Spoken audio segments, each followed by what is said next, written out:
kunna yawman nusalli wara an-nabiy sallallohu alayhi va sallam. Sahobalar aytayaptilarki, biz bir kuni payg'ambar alayhisolatu vassalomni orqalarida namoz o'qib turar ekanmiz.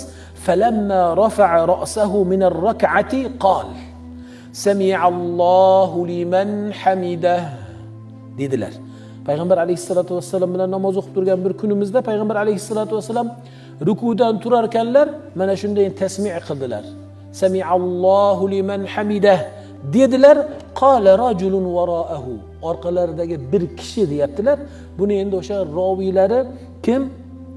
Rifa'a ibn Rafi deya kelgan.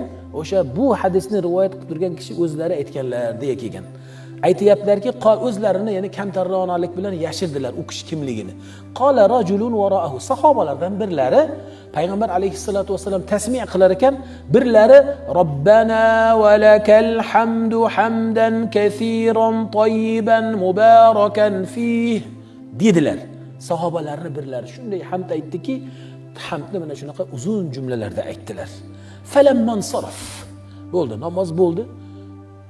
Falamman sarf qala, namoz bo'lgandan keyin payg'ambar alayhisolatu vasallam odatlarda nima bo'lardilar? Sahobalarga ba'zida aksar holda o'ng taraflarda, ba'zi hollarda chap taraflari bilan sahobalarga yuzlanar edilar. Manil mutakallim dedilar. Kim hozir orqamizdan bu so'zlarni aytgan, o gapirgan kishi kim dedilar? Qala ana.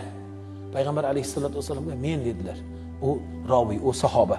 Qala ra'aytu bid'atan wa 30 malakan yabtadirunaha ayyuhum yaktubuha awwalu. Allohu akbar.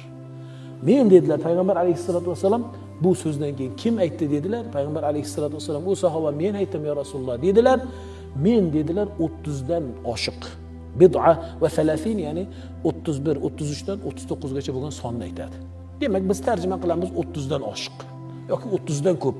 30 dan ko'p malaikalarni ko'rdim. Mana shu so'zingizda nima qilardilar? Shoshilardilar, talashardilar.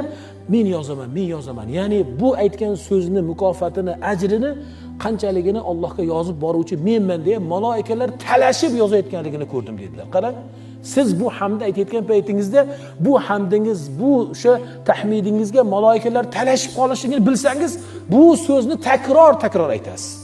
Imomning orqasida turar ekansiz yoki o'zi imom bo'lar ekansiz.